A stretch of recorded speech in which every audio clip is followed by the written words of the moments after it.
अच्छा चलिए हम लोग कंटिन्यू करते हैं हम लोग का केमिस्ट्री का प्रिपरेशन सीबीएसई बोर्ड 2021 के लिए। तो बच्चों हम लोग का सिलेबस रिड्यूस हो गया था, तो फिर कौन सा टॉपिक्स हम लोग को पढ़ना है। जो टॉपिक्स में इधर पे ऊपर पे लिख के रखा हूँ उस टॉपिक्स को हम लोग को पढ़ना है। ये ऊपर वाला टॉपिक्स को हम लोग को पढ़ना पड़ेगा। और जो नीचे पे हम लोग का इधर पे टॉपिक्स लिखा हुआ है, जिसको मैं इधर पे डिलीटेड टॉपिक्स बोल के लिख के रखा हूँ, ये टॉपिक्स हम लोग को इस बार नहीं पढ़ने से भी हो जाएगा, क्योंकि बोर्ड में हम लोग का इधर पे डिलीटेड टॉपिक से क्वेश्चन नहीं पूछेगा। बच्चों ऑलरेडी हम लोग इधर पे सरफेस केमिस्ट्री स्टार्ट कर चुके थे और इधर पे हम लोग का एडजॉर्प्शन वाला टॉपिक कवर हो गया था।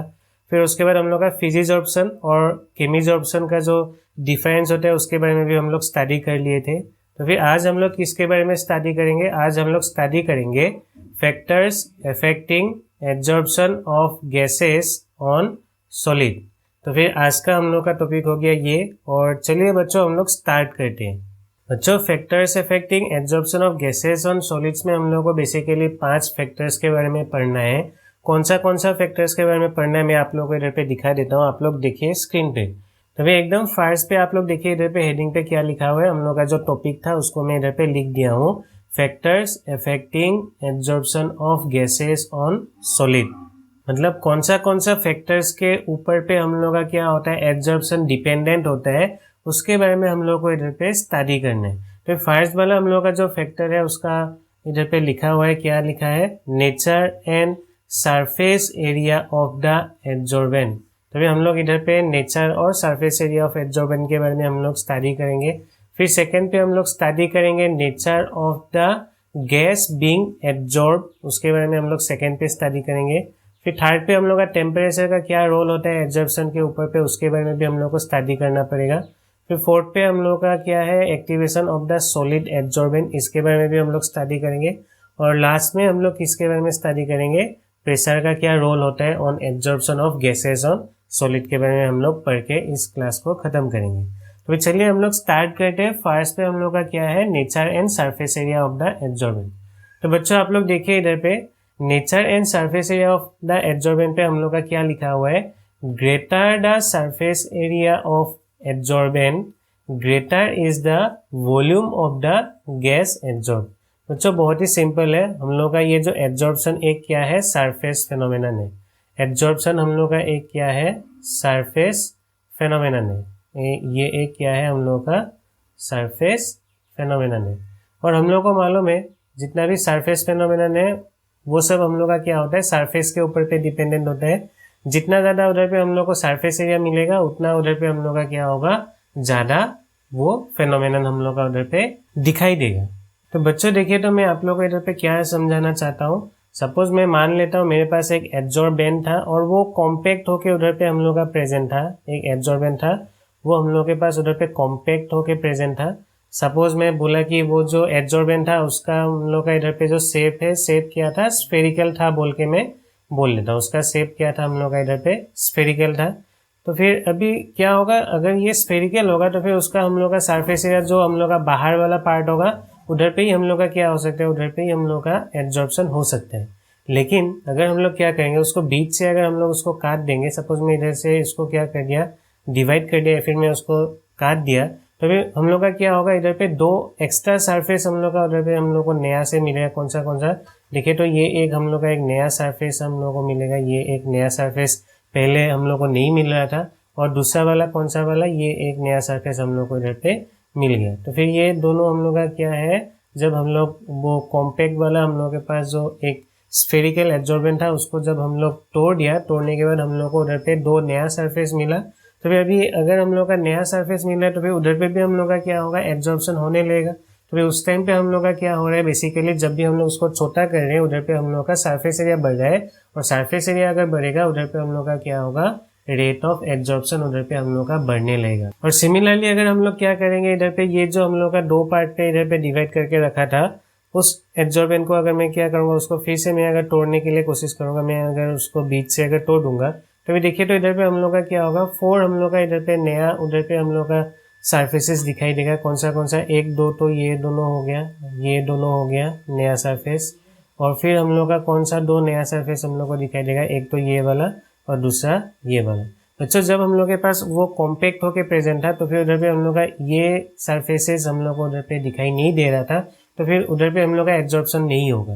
तो फिर जब हम लोग उसको क्या करेंगे, छोटा करके जाएंगे, तो फिर पाउडर्ड फॉर्म पे अगर हम लोग उसको ले जा सकते हैं तो फिर और ज़्यादा उधर पे क्या हो सकता है, एब्जॉर्प्शन हम लोग का उधर पे हो सकता है। तो फिर एक सिंपल बात आप लोग याद करके रखिए, जितना हम लोग के पास सरफेस एरिया होगा उतना ही हम लोग का क्या होगा, उधर पे एब्जॉर्प्शन ज़्यादा होगा। तो फिर इधर पे उसी बात को लिखा हुआ है, greater the surface area of the absorbent. अगर एब्जॉर्बेंट का अगर हम लोग का सरफेस एरिया ज़्यादा होगा तो फिर उस टाइम पे हम लोग का क्या होगा, बहुत ज़्यादा उधर पे volume of the gas absorb हो सकते हैं, मतलब गैसेस आके उधर पे एब्जॉर्ब हो जाएगा। तो चलिए अभी हम लोग नेक्स्ट वाला उधर पे जो फैक्टर है उसके बारे में हम लोग इधर पे स्टडी करते हैं। तो नेक्स्ट वाला हम लोग का फैक्टर क्या है, nature of the gas being absorb. बच्चों इधर पे क्या लिखा हुआ है, higher the critical temperature of a gas greater is the amount of that gas absorb. बच्चों इधर पे मैं आप लोगों को कुछ वैल्यूज लिख के रखा हूँ। क्या लिख के रखा हूँ आप लोग देखिए, मैं आप लोगों को समझाऊंगा क्या है ये सब। तो फर्स्ट पे देखिए इधर पे हम लोग का गैसेस का नाम लिख के रखा हूँ, hydrogen, nitrogen, carbon monoxide, methane, carbon dioxide, HCl, ammonia, sulphur dioxide, ये सब गैसेस का नाम हो गया। नेक्स्ट पे मैं इधर पे उसका कंपैरिजन लिख के रखा हूँ, वॉल्यूम एब्जॉर्ब, कितना कितना वॉल्यूम एब्जॉर्ब होता है पार्टिकुलर एक एक गैस का। और फाइनली मैं इधर पे लिख के रखा हूँ क्रिटिकल टेम्परेचर। सब गैसेस का उधर पे मैं क्या लिख के रखा हूँ, क्रिटिकल टेम्परेचर लिख के रखा हूँ। अभी अगर आप लोग अच्छे से अगर देखेंगे, देखिए तो हाइड्रोजन का क्रिटिकल टेम्परेचर कितना था, 33 था। और उधर पे हम लोग का कितना उधर पे वॉल्यूम एब्जॉर्ब होता है हाइड्रोजन का एब्जॉर्ब होता है 4.7 मिलीलीटर। और अगर आप लोग देखेंगे सल्फर डाइऑक्साइड एकदम एक्सट्रीम राइट पे है, फिर उसका हम लोगों का जो वॉल्यूम एब्जॉर्ब कितना है देखिए तो 380 मिलीलीटर है, और उसका क्रिटिकल टेम्परेचर कितना है, 430 है।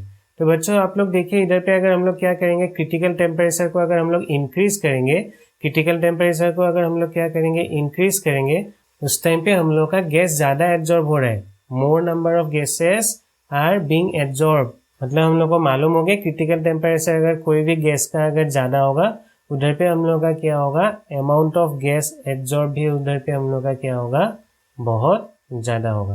अमाउंट ऑफ गैस एब्जॉर्ब भी क्या होगा, उधर पे हम लोग के पास ज़्यादा होगा। तो बच्चों इसको हम लोग को मालूम करके रखना है, क्रिटिकल टेम्परेचर हाई होने के टाइम पे हम लोग का क्या होता है, अमाउंट ऑफ गैस एब्जॉर्ब ज़्यादा होगा। तो बच्चों इधर पे क्रिटिकल टेम्परेचर क्या है, मैं थोड़ा सा आप लोगों को समझा देता हूँ।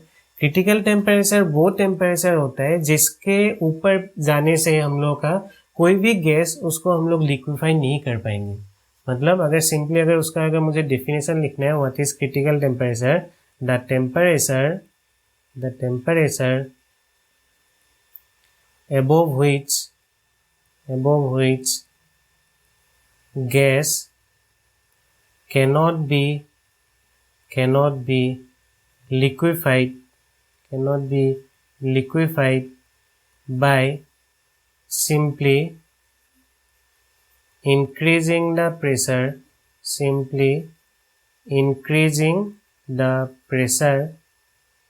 is known as critical temperature। उसी को हम लोग क्या बोलेंगे, क्रिटिकल टेम्परेचर बोलेंगे। तो फिर एक टेम्परेचर होता है जिसके ऊपर जाने से हम लोग कोई भी गैस को अगर हम लोग सिंपली उधर पे प्रेशर एक्सर्ट करके जाएंगे तो फिर प्रेशर एक्सर्ट जितना भी आप कीजिए उसको आप लिक्विफाई नहीं कर पाएंगे। उसी टेम्परेचर को हम लोग क्या बोलते हैं, क्रिटिकल टेम्परेचर बोलते हैं। हम लोग को ये क्लास 11 पे मिला था। बच्चों देखिए तो 430 केल्विन तक हम लोग क्या कर सकते हैं, सल्फर डाइऑक्साइड को हम लोग उसको प्रेशर एक्सर्ट करके उसको हम लोग सिंपली लिक्विफाई कर सकते हैं। लेकिन अगर आप लोग हाइड्रोजन गैस को क्या करना चाहेंगे, उसको लिक्विफाई करना चाहेंगे, तो फिर उधर पे आप लोग का टेम्परेचर क्या होना पड़ेगा, 33 केल्विन से कम होना पड़ेगा। तो 33 केल्विन तो हम लोग का बहुत क्या है, बहुत कम हम लोग का टेम्परेचर होता है। तो फिर प्रैक्टिकली हम लोग इतना ज़्यादा टेम्परेचर को लो नहीं कर सकते हैं ईजिली। तो फिर हम लोग का उधर पे क्या होगा, रेट ऑफ एब्जॉर्प्शन बहुत कम हम लोग को उधर पे दिखाई देगा, क्योंकि हम लोग वो जो गैस है उसको हम लोग लिक्विफाई नहीं कर पाएंगे।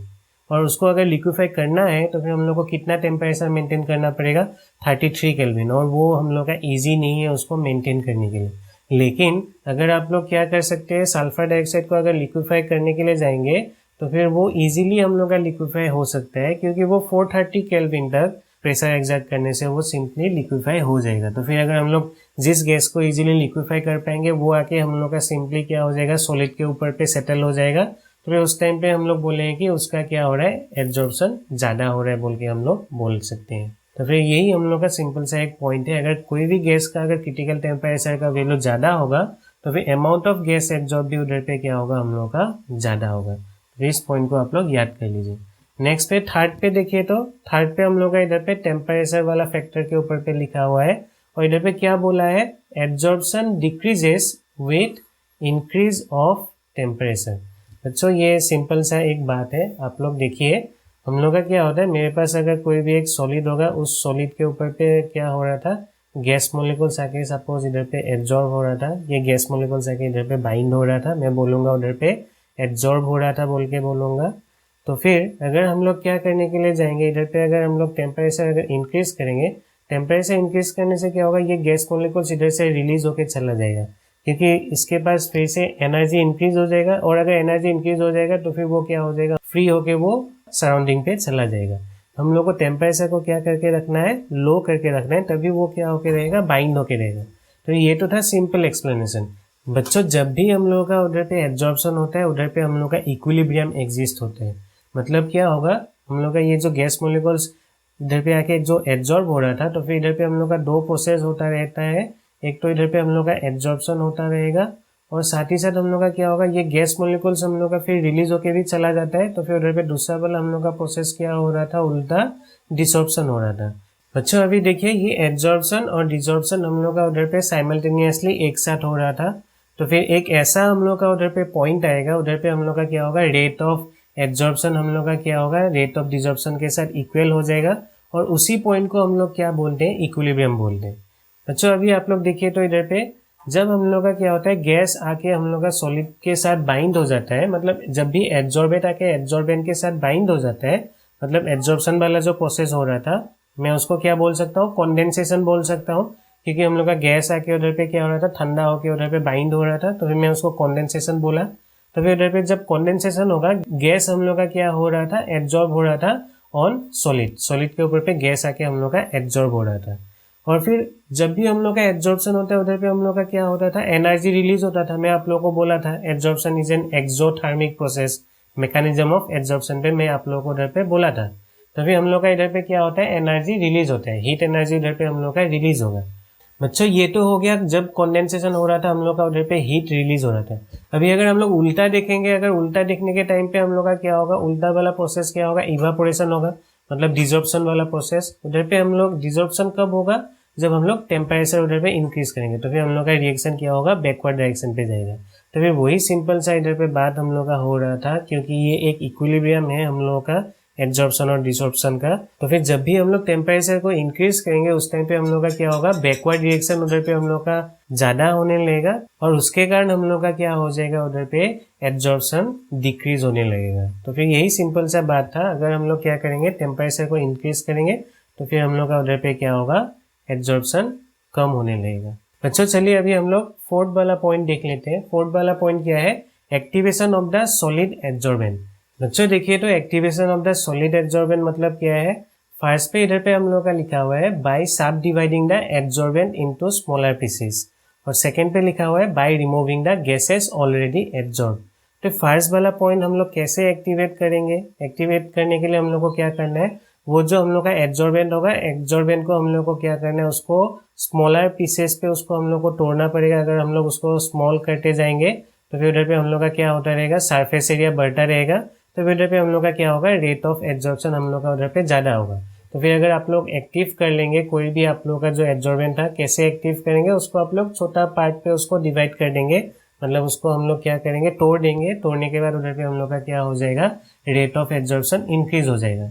नेक्स्ट पे देखिए तो by removing the gases already absorb. तो फिर ये सेकेंड वाला हम लोग का क्या होता है, जब भी हम लोग का कोई भी एक सॉलिड लेंगे, सॉलिड पे अगर हम लोग एब्जॉर्प्शन करने के लिए जाएंगे, तो फिर हम लोग का ये जो सॉलिड है उसमें ऑलरेडी पहले से क्या हो सकता है, उधर पे कुछ गैस आके एब्जॉर्ब होके उधर पे प्रेजेंट हो सकता है। तो हम लोग को उसको पहले क्या करना पड़ेगा, हटा देना पड़ेगा। तो उसको हटाने के लिए हम लोग क्या करेंगे, उसको हीट करेंगे, और ये जो हीट कर रहे थे उसी को हम लोग क्या बोलते हैं, एक्टिवेशन बोलते हैं। तो फिर हम लोग का ये दो तरह से हम लोग क्या कर सकते हैं, एब्जॉर्बेंट को हम लोग एक्टिव कर सकते हैं। फर्स्ट वाला उसको हम लोग क्या कर सकते हैं, उसको तोड़ के उसको छोटा छोटा पीसेस हम लोग उधर पे कन्वर्ट कर सकते हैं। नहीं तो सेकेंड पे उसको हम लोग थोड़ा सा हीट कर लेंगे, तो फिर उधर पे जितना पहले से गैस मोलिकुल्स एब्जॉर्ब होके था वो सब हम लोग का क्या हो जाएगा, उधर से रिलीज हो जाएगा। तो फिर हम लोग का उधर पे नेक्स्ट जो एब्जॉर्प्शन करने के लिए जाएंगे वो मोलिकुल्स इजीली आके उधर पे एब्जॉर्ब हो सकेगा। तो फिर चलिए अभी हम लोग लास्ट में प्रेशर का क्या रोल होता है उसको भी हम लोग इधर पे स्टडी कर लेते हैं। तो फिर फिफ्थ वाला पॉइंट देखिए, तो प्रेशर के बारे में इधर पे क्या लिखा हुआ है, absorption of gas increases with increase of pressure. बच्चों अगर हम लोग क्या करेंगे, प्रेशर इंक्रीज करेंगे तो फिर उधर पे हम लोग का क्या होगा, एब्जॉर्प्शन इंक्रीज होगा। बच्चों मैं इधर पे राइट हैंड साइड पे इधर पे एक डायग्राम बना के रखा हूँ। डायग्राम बहुत सिंपल है। नीचे पे हम लोग एक क्या लेके रखे हैं, एक सॉलिड लेके रखे हैं, और ये हम लोग का एक क्लोज कंटेनर था, और उसका ऊपर पे हम लोग एक पिस्टन लगा के रखे हैं, और इस पिस्टन को हम लोग क्या कर सकते हैं, मूव कर सकते हैं, और उसका अंदर पे हम लोग इधर पे गैस मोलिकुल्स डाल के रखे थे। अभी क्या होगा, हम लोग अगर प्रेशर अगर इधर से अगर एक्सर्ट करेंगे ऊपर से, तो ये गैस मोलिकुल्स आके कहाँ पे बाइंड हो सकते हैं, हम लोग का ये जो सॉलिड है, सॉलिड का सरफेस पे आके हम लोग का बाइंड हो सकता है। तो हम लोग बोलेंगे कि गैस मोलिकुल्स उधर पे एब्जॉर्ब हो रहा था। ये बच्चों अगर आप लोग प्रेशर अगर इंक्रीज करेंगे तो फिर क्या होगा, ये सब जितना भी गैस मोलिकुल्स है वो मेरा पास आ जाएगा, और पास आके वो क्या हो जाएगा, इधर पे वो एब्जॉर्ब हो जाएगा। तो फिर आप लोग समझ सकते हैं अगर हम लोग प्रेशर इंक्रीज करेंगे तो ये गैस मोलिकुल्स आके क्या हो जाएगा, हम लोग का सॉलिड के सरफेस पे आके बाइंड हो जाएगा। तो फिर अगर हम लोग प्रेशर इंक्रीज करेंगे उधर पे हम लोग का क्या होता है, एब्जॉर्प्शन इंक्रीज होता है। अभी बच्चों इधर पे एक रिलेशन है। सपोज मैं बोला कि ये जो सॉलिड था, सॉलिड का कितना मास था बोल के मैं एज्यूम कर लेता हूँ। इस सॉलिड का मास था सपोज m बोल के मैं मान लेता हूँ। मास ऑफ द एब्जॉर्बेंट कितना था, m था बोल के मैं मान लिया। और इधर पे ये जो गैस आके जो एब्जॉर्ब हो रहा था, जो गैस आके डिपोजिट हो रहा था, उसका मास कितना है बोल के मैं मान लिया, x है बोल के मैं उसको मान लिया। अभी हम लोग का इधर पे जो मास एब्जॉर्ब हो रहा था एब्जॉर्बेंट पे, मतलब ये हम लोग का x क्या है, गैस जो एब्जॉर्ब हो रहा था, और ये m हम लोग का क्या था, एब्जॉर्बेंट का मास था। ये किसके साथ डायरेक्टली प्रोपोर्शनल होता है, हम लोग का प्रेशर के साथ डायरेक्टली प्रोपोर्शनल होता है। क्योंकि आप लोग जितना ज़्यादा उधर पे प्रेशर इंक्रीज करेंगे उतना ज़्यादा उधर पे हम लोग का क्या होगा, ये x का वैल्यू उधर पे इंक्रीज होने लगेगा। मतलब उधर पे हम लोग का गैस मोलिकुल ज़्यादा डिपोजिट होने लगेगा। क्योंकि मैं आप लोगों को उधर पे बोला था प्रेशर एक्सर्ट करने से हम लोग का क्या होता है, उधर पे मास ऑफ गैस एब्जॉर्ब क्या हो जाएगा, इंक्रीज हो जाएगा, क्योंकि ज़्यादा मोलिकुल्स आके उधर पे एब्जॉर्ब हो रहे हैं। तो फिर इधर पे हम लोग को क्या मालूम हुआ, x/m is directly proportional to क्या होगा, प्रेशर के साथ वो डायरेक्टली प्रोपोर्शनल होगा।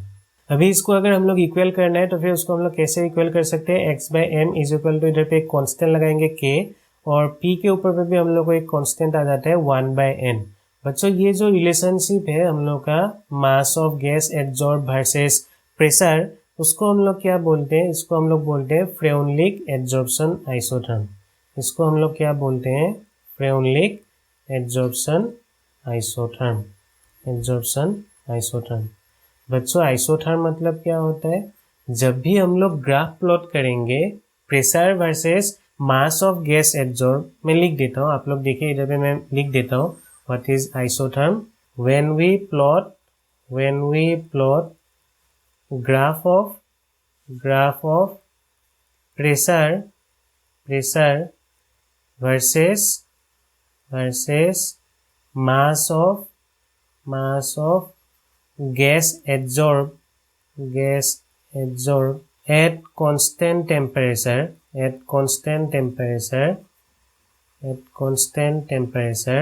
then it is known as isotherm,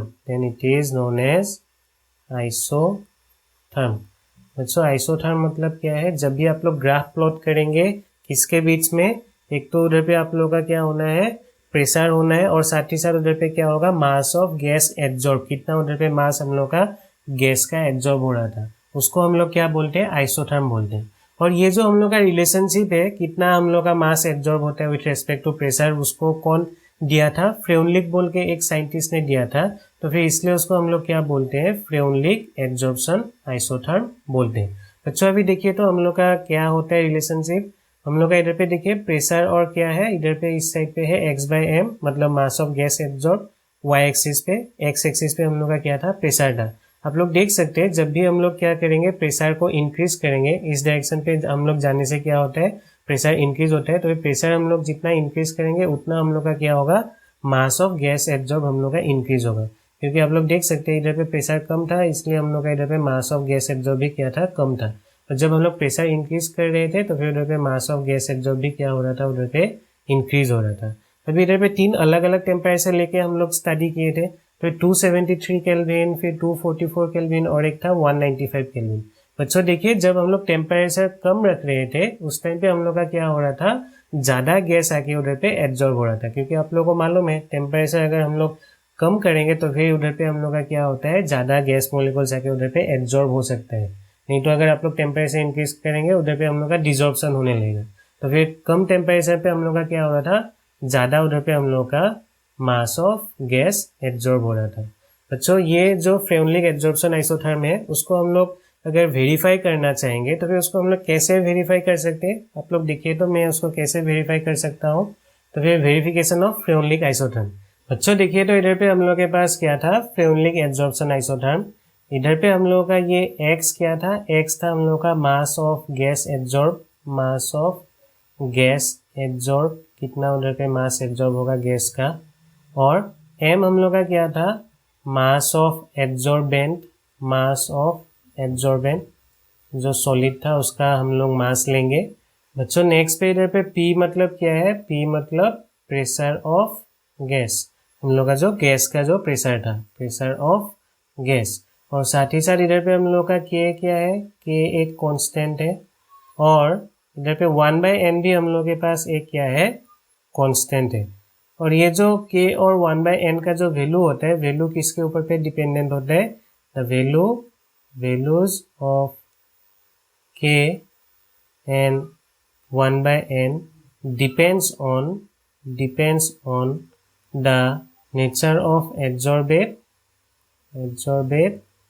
and adsorbent, मतलब ये गैस और सॉलिड का नेचर के ऊपर पे क्या होता है, डिपेंड होता है K और 1/n का वैल्यूज। और ये जो 1/n है, 1/n का वैल्यू रेंज करता है 1/n का वैल्यू कितना से कितना तक, 0 to 1। तो फिर 1/n का वैल्यू हम लोग का क्या होगा, 0 से लेके 1 तक वो वेरी कर सकते हैं। अच्छा चलिए अभी हम लोग क्या करते हैं, ये जो हम लोग के पास फ्रेउनलिक एब्जॉर्प्शन आइसोथर्म था उस पर हम लोग लॉग लेके देखते हैं। तो मैं अगर क्या करूँगा, दोनों साइड पे अगर लॉग के साथ मल्टीप्लाई करूँगा तो फिर क्या हो जाएगा, इधर पे log x/m हो जाएगा। और राइट हैंड साइड पे हम लोग के पास क्या होगा, log k p⁻ 1/n होगा। बच्चों हम लोग को दो फॉर्मूला मालूम होना पड़ेगा लॉग का। कौन सा फॉर्मूला मैं आप लोग को बोल देता हूँ। log a into b is equal to log a plus log b, ये एक फॉर्मूला हो गया। और दूसरा फॉर्मूला हम लोग के पास क्या है, log x⁻n होने से उसको हम लोग क्या लिखेंगे, n log x लिखेंगे। अच्छा ये दोनों फॉर्मूला को हम लोग अभी अप्लाई करेंगे। अभी आप लोग देखिए इधर पे मेरे पास log x/m था और इधर पे मेरे पास log k p⁻1/n था। तो फिर k को मैं मान लेता हूँ a और p⁻1/n को मैं मान लेता हूँ b। तो फिर log a इंटू b, इधर पे हम लोग का ये फॉर्मूला यूज करना है। तो फिर क्या हो जाएगा, log a plus log b। तो फिर log a क्या हो जाएगा, log k, और log b क्या हो जाएगा इधर पे log p⁻1/n। अभी देखिए नेक्स्ट पे हम लोग कौन सा वाला फॉर्मूला अप्लाई करेंगे, log x/m is equal to log k। और नेक्स्ट पे हम लोग फॉर्मूला अप्लाई करेंगे log x⁻n। इधर पे n का वैल्यू कितना है, 1/n है, और हम लोग का इधर पे x क्या है, p है। तो फिर उसको हम लोग इधर पे लिख देते हैं, n का वैल्यू 1/n हो जाएगा, इधर पे log p हो जाएगा। तो फिर 1/n log p, ये हम लोग का इधर पे फाइनल इक्वेशन मिल गया। तो फिर अभी आप लोग क्या करेंगे, इसका ग्राफ प्लॉट करके देखेंगे। और ये ग्राफ हम लोग को क्या मिलना पड़ेगा, ये ग्राफ हम लोग को स्ट्रेट लाइन का ग्राफ हम लोग का मिलना पड़ेगा। अगर इस इक्वेशन को हम लोग स्ट्रेट लाइन का इक्वेशन के साथ कंपेयर करेंगे, y equal to mx plus C, तो फिर हम लोग क्या करेंगे, y एक्सिस पे हम लोग प्लॉट करेंगे log x/m को, और फिर हम लोग का x एक्सिस पे हम लोग किसको प्लॉट करेंगे, log p को। और इधर पे हम लोग का स्लोप का वैल्यू कितना होगा, स्लोप का वैल्यू होगा 1/n हम लोग का स्लोप हो जाएगा। और इंटरसेप्ट c का वैल्यू कितना हो जाएगा, log k। तो बच्चों जब हम लोग क्या कर रहे थे, एक्सपेरिमेंटली ग्राफ प्लॉट कर रहे थे log x/m versus log x/m versus क्या होगा उधर पे हम लोग का log p, और हम लोग को उधर पे ग्राफ क्या मिल रहा था, स्ट्रेट लाइन का ग्राफ ही मिल रहा था, और उसका हम लोग का ग्राफ कुछ इस तरह का होगा, क्योंकि इधर पे ये जो हम लोग का वैल्यू है वो क्या है, इंटरसेप्ट, उसका वैल्यू कितना था log k, और इधर पे हम लोग का स्लोप का वैल्यू कितना था +1/n, ये हम लोग का स्लोप का वैल्यू हो गया, और ये था हम लोग के पास इंटरसेप्ट। बच्चों मतलब हम लोग क्या बोल सकते हैं, हम लोग का ये जो फ्रेउनलिक एड्जॉर्प्शन आइसोथर्म था वो एक हम लोग का क्या है, वैलिड रिलेशनशिप था between mass of gas adsorb and pressure. तो फिर चलिए बच्चों अभी हम लोग क्या करते हैं, दो केसेस हम लोग देख लेते हैं फ्रेउनलिक आइसोथर्म का। केस वन पे हम लोग क्या करेंगे, वैल्यू ऑफ 1/n हम लोग कितना लेंगे, उधर पे 0 लेंगे। मैं आप लोगों को थोड़ा पहले बोला था 1/n का वैल्यू क्या हो सकता है, या तो 0 हो सकता है, नहीं तो वो क्या हो सकता है 1 हो सकता है। तो फिर हम लोग वही एक्सट्रीम केसेस को ले रहे हैं, एकदम जो एक्सट्रीम केस हम लोग के पास इधर पे हो सकता है। तो फर्स्ट पे 1/n का वैल्यू 0 लेके देखेंगे, नेक्स्ट पे हम लोग केस 2 पे क्या करेंगे, उधर पे 1/n का वैल्यू हम लोग लेंगे उधर पे 1। तो फिर ये दो हम लोग केस लेके देखते हैं फ्रेउनलिक एड्जॉर्प्शन आइसोथर्म को। तो फिर जब हम लोग क्या करेंगे 1/n का वैल्यू 0 पुट करेंगे, उधर पे क्या हो जाएगा, x/m is equal to k, p to the power क्या हो जाएगा, इधर पे 0 हो जाएगा। तो फिर इसको अगर हम लोग सोल्व करेंगे तो फिर क्या हो जाएगा, इधर पे x/m इज इक्वल टू हम लोग को क्या मिल जाएगा, इधर पे k मिलेगा, क्योंकि एनीथिंग टू द पावर 0 मतलब क्या होता है, वो 1 होता है। तो आप लोग देखिए इधर पे प्रेशर का हम लोग का कुछ भी टर्म हम लोग को इधर पे नहीं मिल रहा है। तो फिर आप लोग क्या बोलेंगे, इधर पे अगर हम लोग का अगर 1/n का वैल्यू अगर 0 होगा, then the mass of gas absorb will be independent of the value of pressure applied. तो फिर एक तो ये हम लोग को केस मिल गया। नेक्स्ट वाला केस अभी आप लोग देखिए, तो जब हम लोग 1/n का वैल्यू क्या लेंगे, 1 लेंगे, तो उस टाइम पे हम लोग का क्या होगा, x/m इज इक्वल टू क्या होगा, k, p to the power कितना होगा, इधर पे 1/n का वैल्यू लेंगे 1। तो आप लोग को इधर पे क्या मिल रहा है, x/m is directly proportional to क्या मिल रहा है, प्रेशर। मतलब हम लोग क्या करेंगे, जितना प्रेशर हम लोग इंक्रीज करेंगे उस टाइम पे हम लोग का क्या होगा, मास ऑफ गैस एब्जॉर्ब हम लोग का उधर पे ज़्यादा होगा। तो फिर ये हम लोग का दो एक्सट्रीम केसेस था। तो फिर जिस गैस के लिए हम लोग का क्या होगा 1/n का वैल्यू 0 आएगा, उधर पे हम लोग का प्रेशर का कोई भी रोल नहीं है, और जिस गैस का हम लोग का क्या आएगा 1/n का वैल्यू 1 आएगा, उस टाइम पे हम लोग का क्या होगा, उधर पे प्रेशर का बहुत ज़्यादा उधर पे रोल होगा। जितना ज़्यादा हम लोग प्रेशर इंक्रीज करेंगे उतना हम लोग का क्या होगा, मास ऑफ गैस एब्जॉर्ब उधर पे हम लोग को ज़्यादा मिलेगा। बच्चों फाइनली हम लोग factors affecting gases on solid को हम लोग इधर पे ख़त्म कर लिए। तो मैं आप लोग को जाते जाते एक छोटा सा और एक बात आप लोगों को बोल देता हूँ। आप लोग देखिए इधर पे absorption from the solution phase. बच्चों अगर हम लोग के पास क्या होगा, एक सॉल्यूशन होगा, और ये सॉल्यूशन किसका है, मैं आप लोग को इधर पे दिखाया, acetic acid plus water, CH3COOH मतलब क्या है, वो एसिटिक एसिड, या फिर आप लोग उसका अगर क्या लिखेंगे, IUPAC नाम लिखेंगे, तो फिर उसका क्या हो जाएगा नाम, इथानोइक एसिड हो जाएगा। तो मैं क्या किया, इधर पे ये जो इथानोइक एसिड और इधर पे जो वाटर का जो एक सॉल्यूशन था, उधर पे मैं थोड़ा सा चारकोल उधर पे क्या कर दिया, उधर पे डीप कर दिया। तो जब हम लोग चारकोल को डीप कर देंगे, चारकोल हम लोग का सॉलिड है, तो फिर वो क्या कर लेता है, हम लोग का वो जो सॉल्यूशन था, सॉल्यूशन से एसिटिक एसिड को वो क्या कर लेते हैं, अपनी तरफ खींच लेता है। तो फिर इधर पे जितना भी एसिटिक एसिड होगा, इधर पे वो सरफेस पे हम लोग का आके क्या हो जाता है, डिपोजिट हो जाता है।